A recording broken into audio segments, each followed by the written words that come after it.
nous allons procéder aux questions du public. Alors, je vais moi-même faire circuler ce micro dans les rangs. Donc, nous allons faire preuve de discipline. Voilà.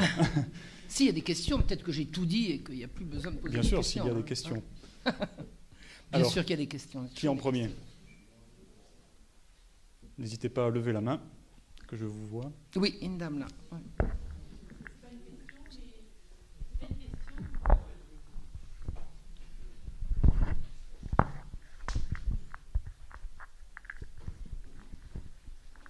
Non, ce n'est pas une question, mais est-ce que vous voulez bien nous parler d'Anne-Madeleine Rémusat aussi?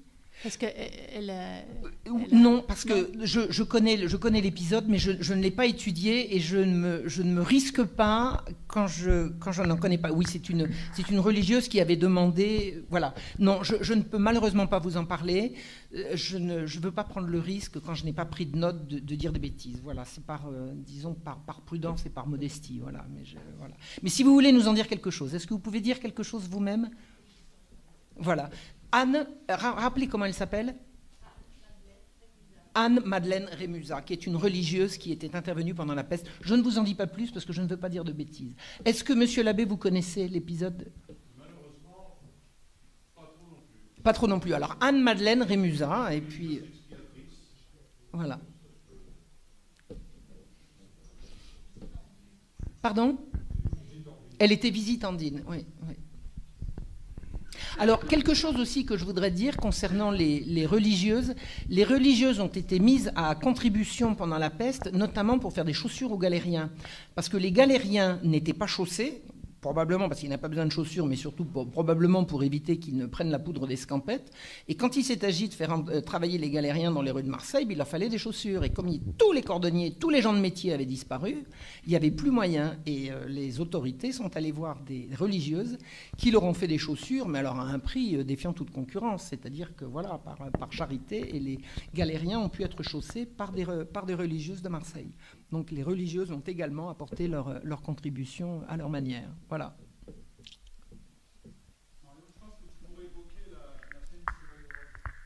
La fin du Chevalier Rose, alors c'est joli, parce que alors moi j'aime bien la fin du Chevalier Rose. À la fin de la peste, tout le monde a été enfin je veux dire, l'autorité royale, en l'occurrence c'était le régent, a reconnu l'extraordinaire dévouement des échevins. Et c'était le moins qu'on puisse faire. Ça a été rigoureusement héroïque et ça a été reconnu. Et ils ont reçu des gratifications, ils ont reçu des félicitations, ils ont reçu de ceci, de cela. Et tout le monde a reçu... Alors, Monseigneur de Belzins, vous savez, on lui a proposé ceci, cela. Il a tout refusé, mais il a reçu ces gratifications. Puis on a complètement oublié le Chevalier Rose. Pourquoi? Parce qu'il était inscrit nulle part. Il était surnuméraire, lui. Il appartenait à rien du tout. Son héroïsme extraordinaire s'est manifesté sans qu'il soit inscrit nulle part. Et sa sœur et son beau-frère lui disent, enfin, franchement, non, il n'y a pas de raison. Va à Versailles, va voir le roi, va voir le régent, enfin, fais quelque chose. Oh, bon, pourquoi? Allez. Bon, il dit, bon, bah d'accord, puisque vous insistez, d'accord. Alors il prend une voiture, il sort de Marseille, et puis il fait 4 kilomètres et il tombe en panne. Paf, il casse un essieu, je ne sais pas trop quoi. Enfin bon, la voiture n'avance plus. Alors il rentre dans une auberge et il demande du secours. Et il a fait demi-tour, toute. Il a rencontré la femme de sa vie, il est reparti dans l'autre sens. Et il n'a jamais reçu de gratification, mais il a encore vécu 13 ans dans les bras d'une femme aimante. Il a trouvé le bonheur. Voilà, pas mal, hein?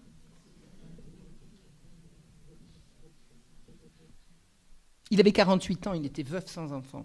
Je crois que son ménage a été fructueux. Je n'en suis pas sûr, mais je crois. Je crois qu'il a eu des enfants et qu'il a eu une postérité.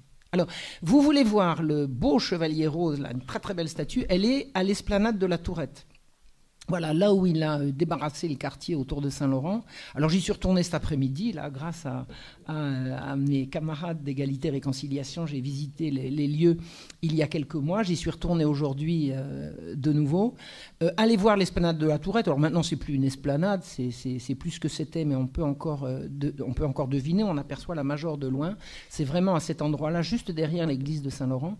Et le buste du Chevalier Rose, qui était en ville, et depuis quelque temps maintenant maintenant à l'esplanade de la Tourette. Et c'est très impressionnant. Allez rendre visite au Chevalier Rose, allez rendre visite à Monseigneur de Belzun, ça c'est le moins que vous puissiez faire. Allez vous recueillir devant ce magnifique bronze devant la Major, et n'oubliez pas le Chevalier Rose. Si c'est impossible, c'est pour le Chevalier Rose.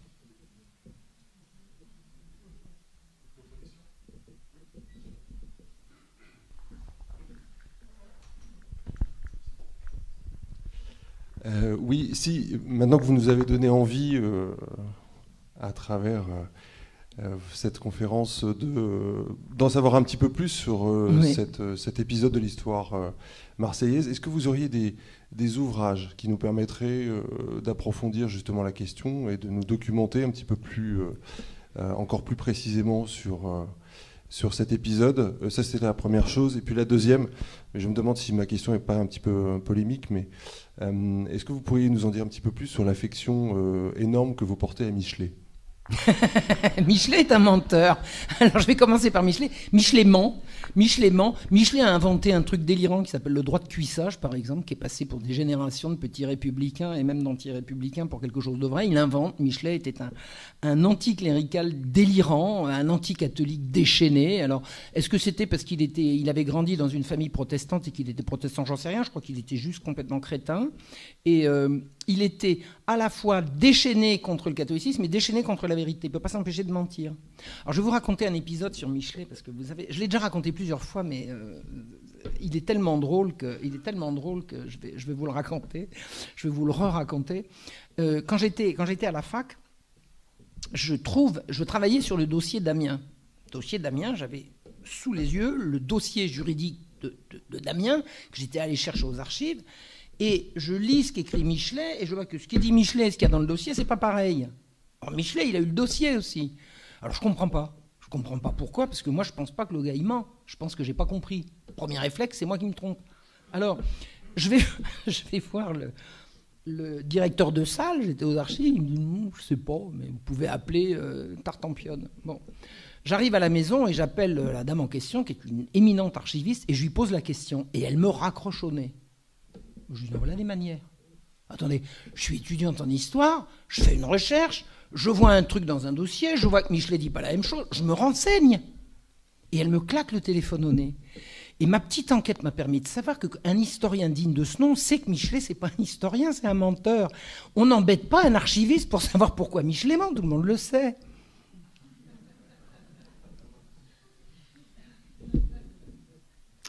La première partie de la question, c'était quoi ? Alors, j'ai écrit un livre qui s'appelle Le tournant de la Régence. Dans ce livre, j'ai fait, je crois, une trentaine de pages sur la peste de Marseille, avec toutes les références de bas de page. Vous avez toute la bibliographie. Chaque fois que je donne une info, paf. Donc, c'est pas pour vous dire d'acheter mon livre, encore qu'il n'y a pas de raison, acheter mon livre, il est là. Mais je donne toute la bibliographie, parce que c'est ça, être historien. Être historien, c'est citer sa source. Si vous n'avez pas de source, c'est pas de l'histoire. Si c'est sourcé, c'est de l'histoire. Voilà. Donc, on dit Marie Ansigo, pseudo-historienne. Ben, jusqu'à présent, prenez-moi la main dans le sac à pas dire quelque chose de sourcé. Voilà. Maintenant, je ne cite plus Michelet comme source, sauf comme source de mensonge et de crétinisme. Vous avez compris. Mais c'est une information de dire que Michelet est un menteur. Je le prouve. Bon. Donc, je voudrais vous dire une deuxième chose concernant les références sur la peste. Vous avez au musée de Marseille tout ce qu'il y a à voir. Alors, vous avez à la bibliothèque de l'Alcazar, vous avez énormément d'ouvrages, ils y sont, et vous avez au musée de Marseille. Allez voir ça. Allez voir ça. Vous avez des maquettes de l'arsenal des galères. Allez au musée de Marseille. C'est ce que j'ai fait, moi, quand j'ai commencé à m'intéresser à la peste de Marseille. Je suis venu à Marseille, et puis avec ma copine marseillaise, on a passé quoi, un jour, 2 jours. On a fouillé, farfouillé. Il y a énormément de choses sur Internet, mais vous avez la chance d'habiter cette belle ville de Marseille que j'adore depuis toujours, même si l'actuelle grève des éboueurs la rend un peu... Enfin bon. Mais vous avez également sur Marseille beaucoup de documents. Vous avez un très beau musée. Visitez-le, allez le voir. Et pour les références des bouquins, Le tournant de la Régence, chapitre, je ne sais pas combien. Il y a tout. Voilà. Autre question ? Oui, là, regarde. Là. Oui. j'ai entendu dire que quand Monseigneur de Belzins a consacré, etc., il avait fait le vœu qu'une église soit construite. Et en fait, il n'a pas pu le faire, il n'a pas eu le temps, etc. Et en fait, elle a été construite un peu après. Et c'est l'église qu'il y a sur le Prado du Sacré-Cœur. Hein, ça serait, c'est comme ça que je... Ah ben c'est bon à savoir, oui. C'est intéressant, c'est intéressant. Alors, je voulais vous dire quelque chose. Alors, on n'est pas là pour faire des vœux et pour faire des grandes promesses, mais je voudrais vraiment vous exprimer un désir que j'ai et que j'ai partagé hier au soir, avec mes amis d'égalité et réconciliation qui étaient là. J'ai remarqué, quand j'ai commencé à parler de Monseigneur de Belzins et de la peste à Marseille, j'ai remarqué que Belzins, pour quantité de gens, c'est juste un quartier malfamé. Et il y a même une chanson en rap qui dit Belzins, Belzins, Belzins, Belzins. Belzins, c'est un héros. Je voudrais contribuer, que vous m'aidiez à contribuer, que nous décidions ensemble, d'une certaine manière, de faire en sorte que Belzins cesse de devenir synonyme de gna gna gna, de crétinerie, de trafic de drogue et de musique moche, et que ça redevienne synonyme d'héroïsme et de charité. Est-ce qu'on peut essayer de faire en sorte ? Il faut juste faire circuler l'information. Monsieur l'abbé. J'y contribue, puisque la dernière procession que nous avons faite, nous avons pris le cours Belzins, la fête Dieu. Très bien. La prochaine procession sera le 8 décembre, et nous utilisons également le cours Belzins. Voilà, alors que le... Merci.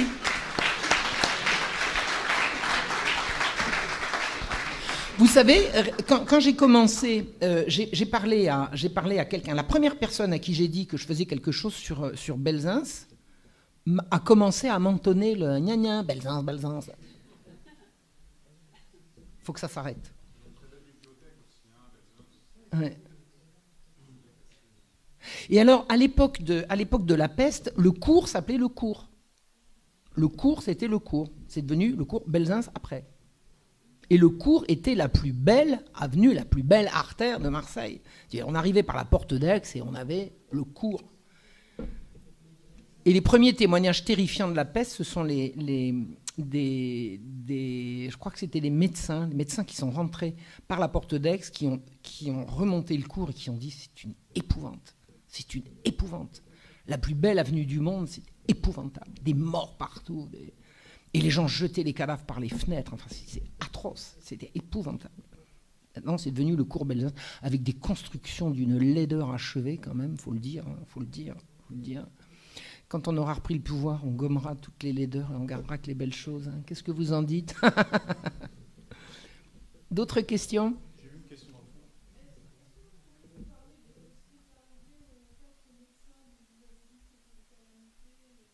C'est pas les 4 médecins qui ont été des calamités, c'est tous les médecins qui ont été envoyés par le régent qui étaient des calamités. Mais épouvantables. Alors quand ils sont arrivés, ils avaient des exigences.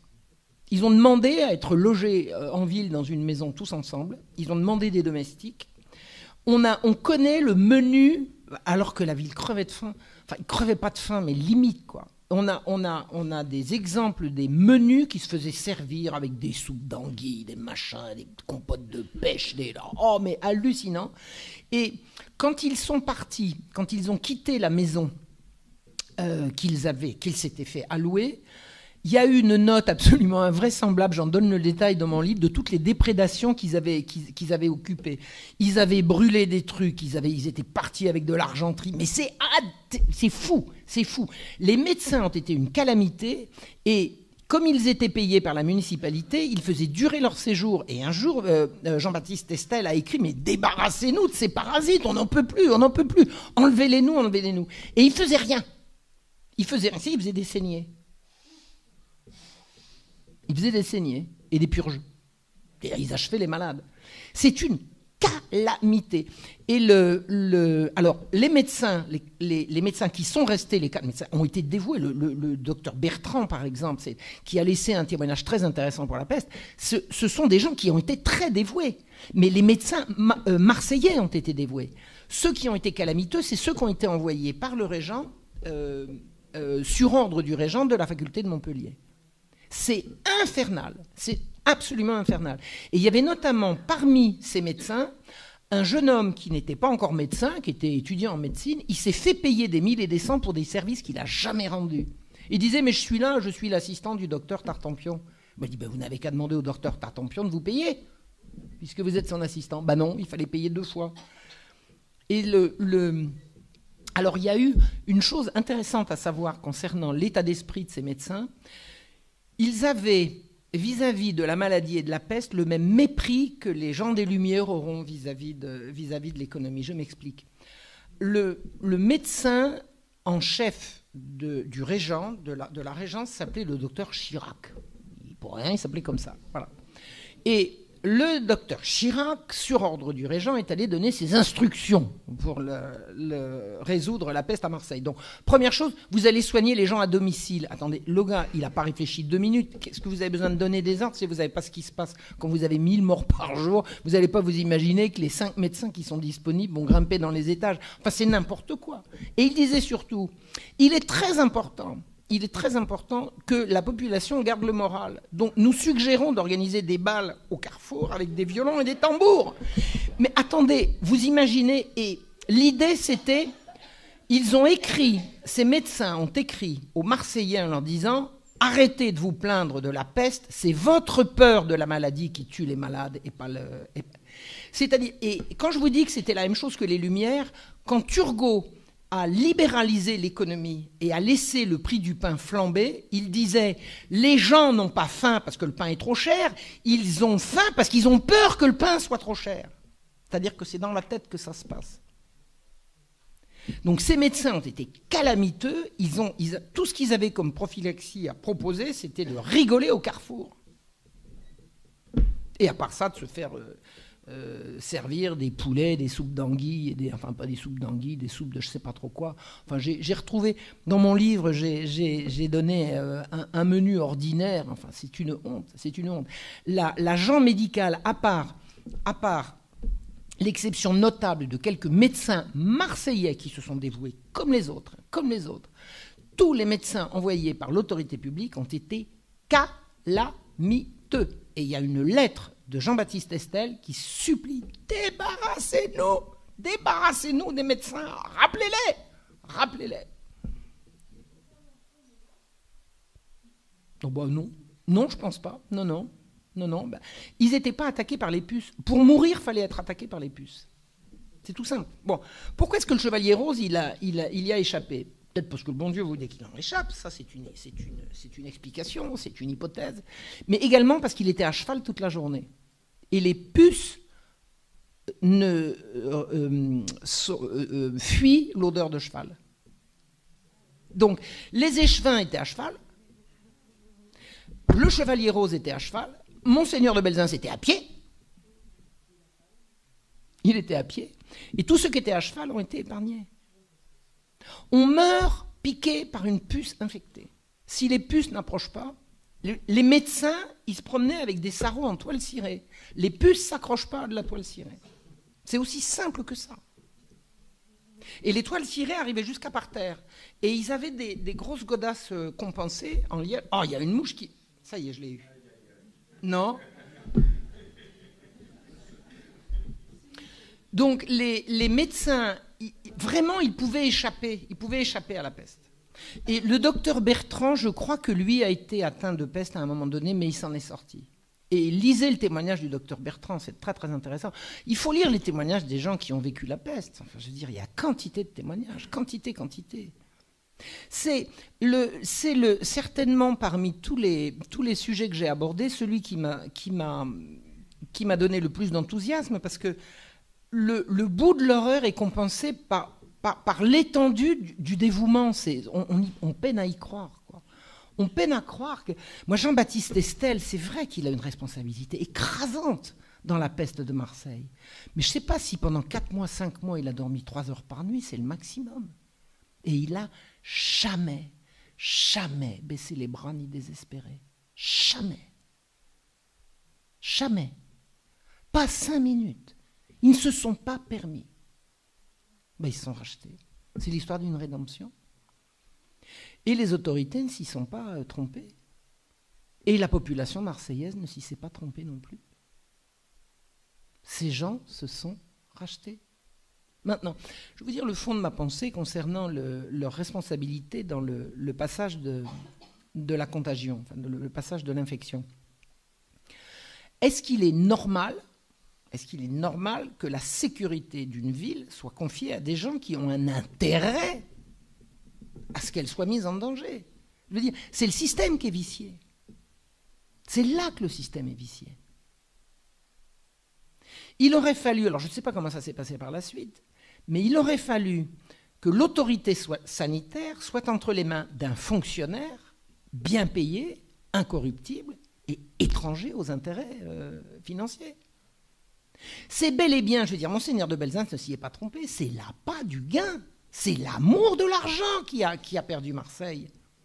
Et c'est le dévouement des intéressés qui l'a sauvé. Il n'y a pas de demi-mesure. Il n'y a pas d'intermédiaire. D'autres questions?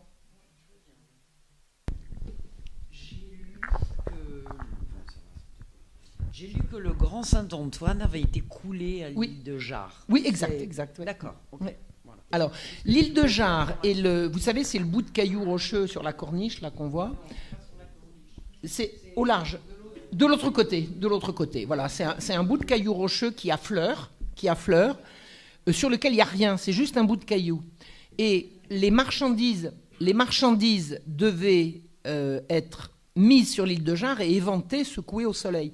Et c'est dès que les marchandises précieuses sont éventées, mises au soleil sur l'île de Jard, elles sont perdues. Je veux dire, on ne se coupe pas des soieries en plein soleil avec les embruns et tout sur un bout de caillou. Et ensuite, on va les replier. Non, c'était pas possible. Donc c'est ce traitement à l'île de Jard qui n'a pas été fait. Mais du coup, une fois que c'était trop tard, eh bien, on a emmené le Saint-Antoine à l'île de Jard et on l'a coulé. Ben, il est toujours dessous. Et moi, j'ai mangé il y a 15 jours avec un monsieur qui dit « Moi, je suis plongeur, et ben, je l'ai vu, votre grand Saint-Antoine, je suis allé le voir. » Il est toujours là. Il n'en reste pas grand-chose, mais il est toujours là. Il est à l'île de Jard. Voilà. Et il est à l'île de Jard où on aurait dû commencer par le mettre. Et on aurait sauvé Marseille si, au lieu de faire décharger les marchandises au Lazaret, on les avait mises à l'île de Jard, qu'on avait coulé le bateau par le fond. Seulement, voilà, on ne l'a pas fait. Alors, il y a sûrement des plongeurs. Moi, j'ai passé un brevet de plongée à Marseille. Hein. C'est Marseille qu'on apprend à plonger. Il y a des plongeurs parmi vous? Oui. Vous êtes déjà allé à l'île de Jard? Eh bien, allez-y maintenant. Vous savez quoi aller regarder. Le Grand Saint-Antoine est dessous. Bonne promenade. Prenez des belles photos, rapportez-les-nous. S'il n'y a pas d'autres questions... Si. Moi, je veux bien qu'on arrête, mais il y a forcément d'autres questions. Alors, allez-y, monsieur. Oui, si vous voulez bien vous approcher un peu. Est-ce que vous avez étudié la peste en Provence? Non, pas trop. Parce qu'on dit que les parlementaires d'Aix se sont tous sauvés. Exact. Oui, ça je le sais. Au contraire des échevins marseillais. Exactement. Quand les juges, les magistrats du Parlement de Provence qui étaient à Aix-en-Provence ont bouclé Marseille pour interdire à la population de se tirer et ils ont tous pris la poudre d'escampette. C'est bien, bravo, félicitations. Et la peste est arrivée à Aix. La peste a atteint Aix, elle a atteint Toulon, elle a atteint Avignon. La peste est remontée, elle s'est arrêtée, paraît-il, à Carpentras. Pourquoi? Ah, c'est le bon Dieu qui a voulu comme ça. Ça s'est arrêté. Il y a eu un mur de la peste qui existe encore. Et le mur de la peste était tenu par des militaires, par des dragons, qui avaient ordre de tirer sur quiconque s'approchait du mur dans un sens ou dans un autre. Et c'est ce que raconte Monseigneur de Belzunce. C'est parce que le mur de la peste était infranchissable que pour venir à l'aide des pestiférés de Marseille, des prêtres se sont jetés à l'eau pour passer à la nage. Rendez-vous compte. J'essaye d'imaginer une ville française aujourd'hui, victime d'une calamité pareille. Je voudrais bien voir nos élus. Hein? On voit ça d'ici. Hein? Merci encore d'être venu. Merci beaucoup.